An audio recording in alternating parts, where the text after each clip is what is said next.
What do we want? Increase in per capita income or increase in purchasing capacity? According to Prout, increases in per capita income are not a sufficiently reliable and scientific index to determine the standard and progress of a particular socioeconomic unit. Rather, this approach is misleading and deceitful because it refers to a simple mathematical calculation of total national income divided by total population. This does not give the correct picture of the standard of living of the people of a particular socioeconomic unit, as the wealth disparity in society is concealed. Per capita income shows the mean and not the variation of income distribution. If inflation is also considered, the reliability of per capita income is further reduced. Purchasing capacity, on the other hand, is the real index of how people's economic needs can be met by their income. All Prout's plans and programs in the socioeconomic sphere should be aimed at increasing the purchasing capacity of the people.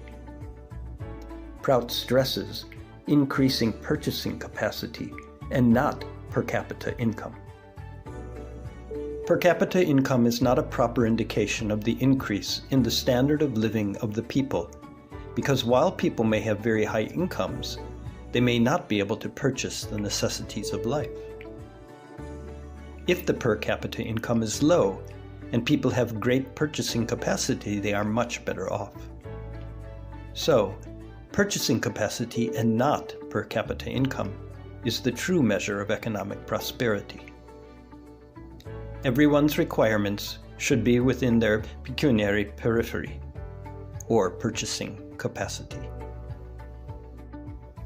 Shall we support the recent cry for more power to the states?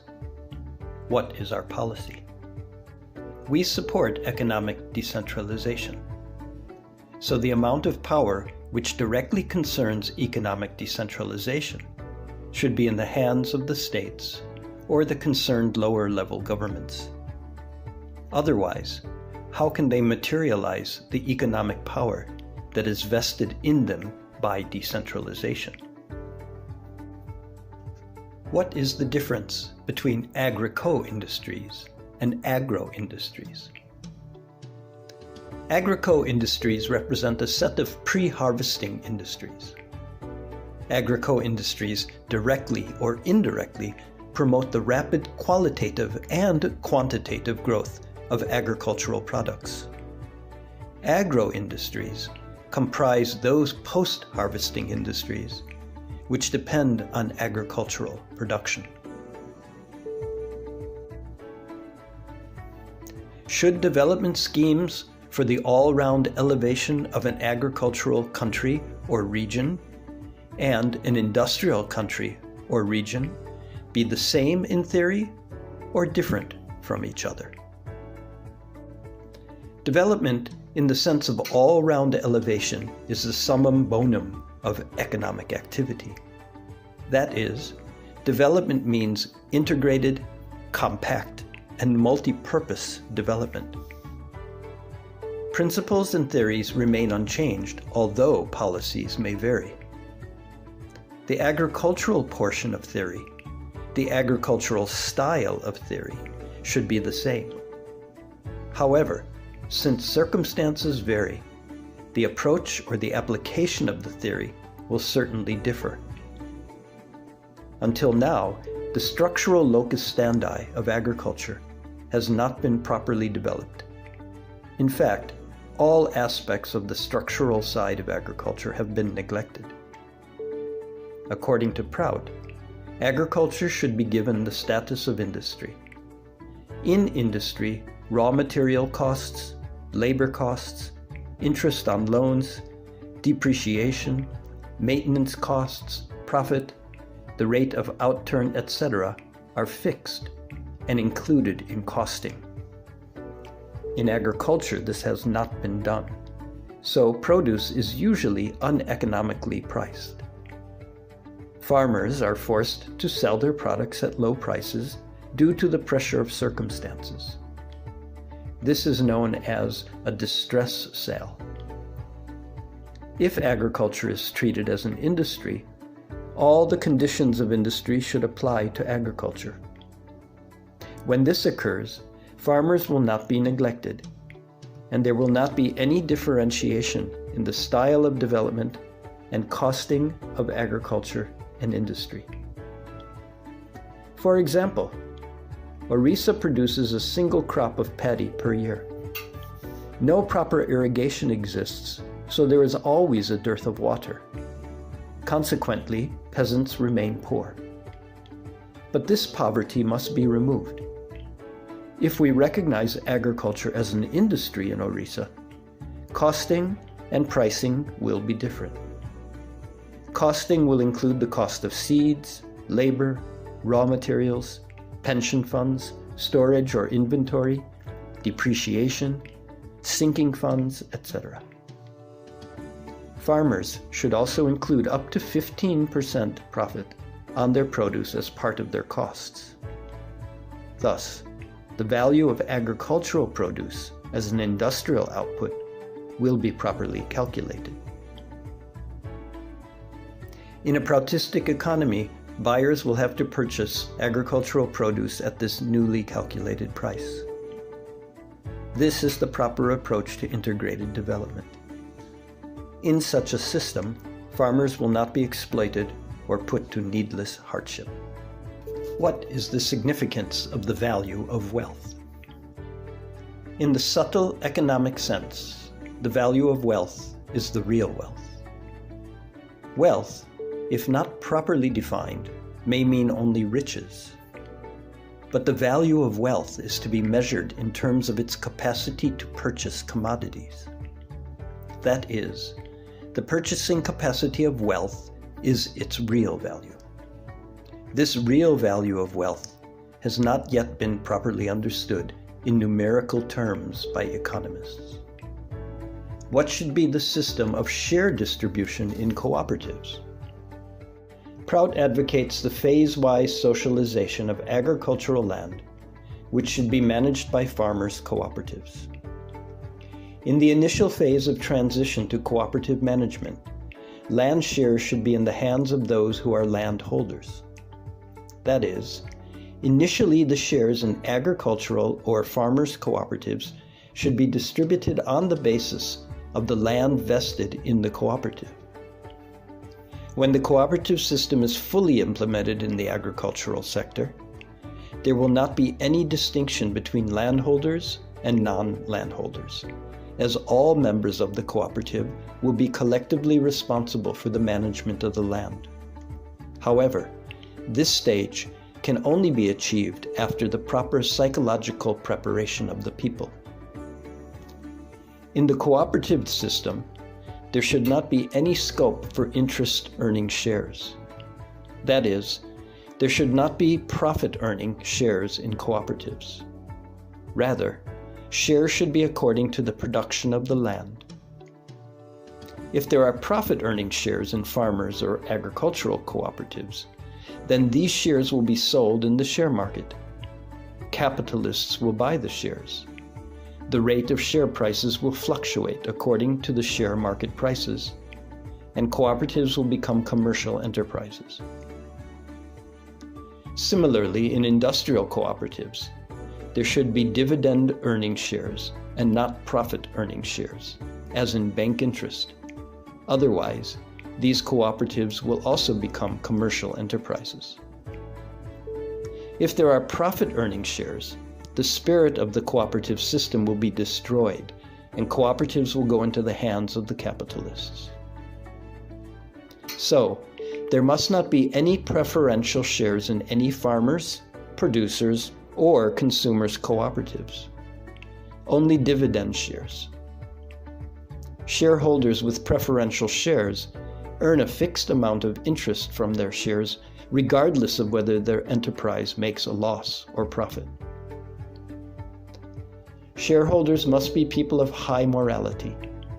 In cooperatives, voting rights should be on an individual basis and not on the basis of the number of shares a person holds. In capitalist countries, shares can be purchased. Democracy in capitalist countries is a farce because votes can be purchased and poor people cannot fight elections. Neither the commune system nor capitalism can solve human problems. Only the cooperative system can solve all sorts of social, cultural, and national problems. What are service cooperatives? This type of cooperative will not be in the arena of producers or consumers cooperatives. Service cooperatives are a subtle type of cooperative, coming within the arena of cultural cooperatives. Let us take the example of doctors. Doctors should start service cooperatives. These cooperatives may also be called physicians' service cooperatives. Suppose a doctor is not able to open his or her own practice. He or she may form a service cooperative with 5 or 10 other doctors. Such a cooperative is an intellectual service cooperative. Doctors who have little capital and cannot afford to establish their own practices can also work in this type of cooperative. Such a system will solve the unemployment problem of doctors. In addition, doctors can start research through these cooperatives. Although a doctor's job is 99% practical and hardly 1% theoretical. Besides service cooperatives, there are several other types of cooperatives which include farmers' cooperatives, producers' cooperatives, consumers' cooperatives, banking co-ops, housing cooperatives, and family annuity cooperatives. If the land is bountiful and per capita income is very high, does it mean that the all-round micropsychic conations or the all-round micropsychic aspirations of the people are fully quenched? No. To quench the all-round micropsychic longings of the people, there must be the following. A. Psycho-spiritual education. There can be balkanization of society if there is no psycho-spiritual education.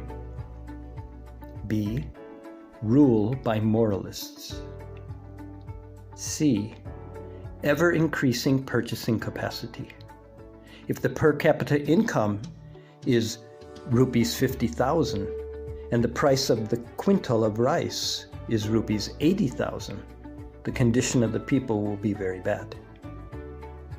And D. A balanced socio-economic structure. Is barter trade suitable for undeveloped or developing countries? It is suitable for both undeveloped and developing countries, especially where the number of surplus goods is limited or few in number. Bangladesh, for example, has a surplus in jute and hide. For that country, barter trade is suitable. What is the bonus system and the piecework system? In capitalism, production is for profit. The amount of the bonus is usually fixed. The actual profit is hidden from the workers and goes directly to the owner. So workers do not get any incentive to work harder and better. In communism, production is for the state. Workers do not feel oneness with the job, so there is little incentive to work. In Prout, production is for consumption. Our industrial system will be based on consumption. Profit will be minimized, so capitalists will not get the scope to exploit the workers. There will also be rational distribution of wealth. The time involved in the production of commodities can be viewed from 3 angles. The time allotted to complete some work, the time taken to complete some work, and the time saved to complete some work. In the bonus system, the calculation of the bonus is on the basis of the time saved, and the money value of this calculation is given to the worker. This is the incentive in the bonus system. In the piecework system, the incentive is calculated in a different way. Suppose you are manufacturing machines. The labor, etc., involved in the cost of production is set. So the market price will be the cost of production plus the profit. That is, price equals cost plus profit. The profit, or part of it, is distributed among those who manufactured the machines. This is their incentive. This is how incentives work in the piecework system. As workers get more incentive, they try to manufacture more machines. This is not the case in state capitalism, because workers get fixed incentives which become part of their wages. Incentives should encourage greater work and better quality work, so they should be directly linked to production. If this approach is followed, the per capita income and the standard of living of the workers will automatically increase.